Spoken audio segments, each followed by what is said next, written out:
Bora mergulhar na história de um verdadeiro gigante da comunicação aqui na América Latina, o Grupo Abril.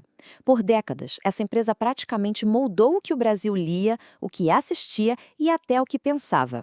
Só que a queda dela foi tão espetacular quanto a sua ascensão. Olha só essa imagem. O que a gente está vendo aí é o que restou de um império. É o famoso prédio da Editora Abril na Marginal Tietê, em São Paulo. Um dia, isso aí foi o coração de um dos maiores parques gráficos da América Latina. Hoje, é um gigante silencioso, um monumento ao que se perdeu. Então, a pergunta que não quer calar é: como? Como uma empresa que praticamente definia o que milhões de pessoas liam, o que vestiam, o que pensavam, como ela chegou a este ponto? É justamente essa jornada que a gente vai desvendar agora. Para entender essa história complexa, a gente vai seguir um caminho. Vamos começar com o gigante adormecido, depois voltar para o sonho do visionário que criou tudo, reviver a era de ouro, analisar a virada digital que abalou as estruturas, entender a queda do império e, no final, refletir sobre o legado e o que veio depois. Esse prédio abandonado, então, é o nosso ponto de partida. Mas essa imagem não é só sobre um prédio em ruínas, sabe? Ela simboliza o fim de uma era inteira para a mídia impressa. É a imagem da transição, das rotativas barulhentas para os algoritmos silenciosos. Mas, para a gente entender a queda, primeiro a gente precisa conhecer a ascensão.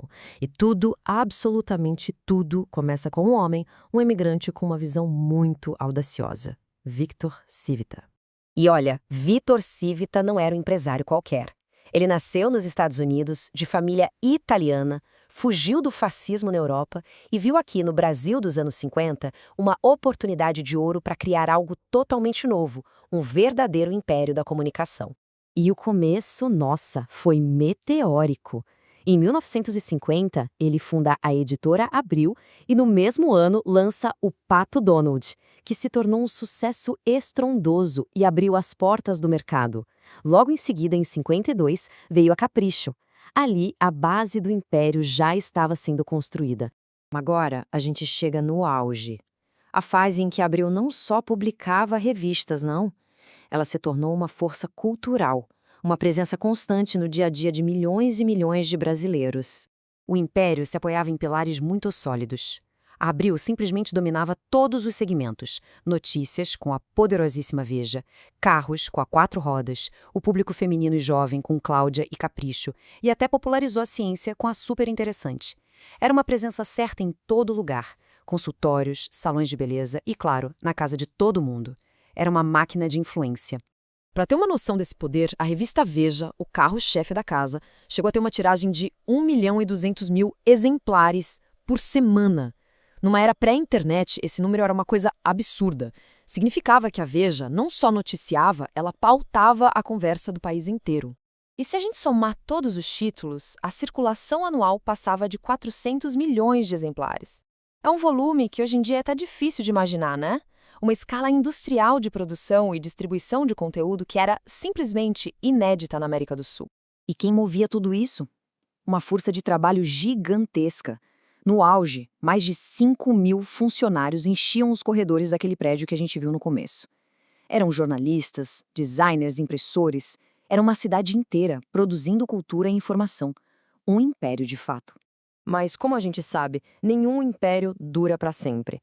E o grande desafio da Abril chegou com uma força que abalou a indústria inteira da comunicação: a internet. E aqui estava o grande conflito. De um lado, o modelo impresso, com a circulação e a publicidade caindo em queda livre, especialmente quando os classificados migraram para a internet. Do outro, a mídia digital, oferecendo conteúdo de graça e uma concorrência que vinha do mundo todo. O modelo de negócio que construiu o império estava, de repente, obsoleto. E um ponto de virada crucial foi a morte de Roberto Civita, em 2013. Ele era o filho do fundador e era visto como o grande modernizador da empresa, o cara que entendia a urgência de se adaptar ao digital. A morte dele deixou um vácuo de liderança gigantesco e a empresa entrou num período de instabilidade brutal, com 4 CEOs em só 5 anos. Com a crise digital batendo na porta e uma liderança totalmente instável, a queda se acelerou. Aí a gente entra na fase mais dolorosa: a crise financeira, que levou a uma reestruturação drástica e, finalmente, ao colapso. O número é assustador. Em agosto de 2018, com uma dívida acumulada de 1 bilhão e 600 milhões de reais, que foi resultado de anos de queda na receita e de investimentos digitais que não deram o retorno esperado, o Grupo Abril não teve outra saída. Pediu recuperação judicial. Era o começo do fim. E a crise se tornou real para o público, com o fim de revistas muito queridas, títulos que fizeram parte da vida de gerações, como Elle, Playboy e até os quadrinhos da Disney, que foi onde tudo começou, todos descontinuados. Centenas de jornalistas foram demitidos. Foi um baque. E agora, talvez venha o dado mais chocante de toda essa história. Em 2018, o império que valia bilhões foi vendido pelo valor simbólico de R$100 mil.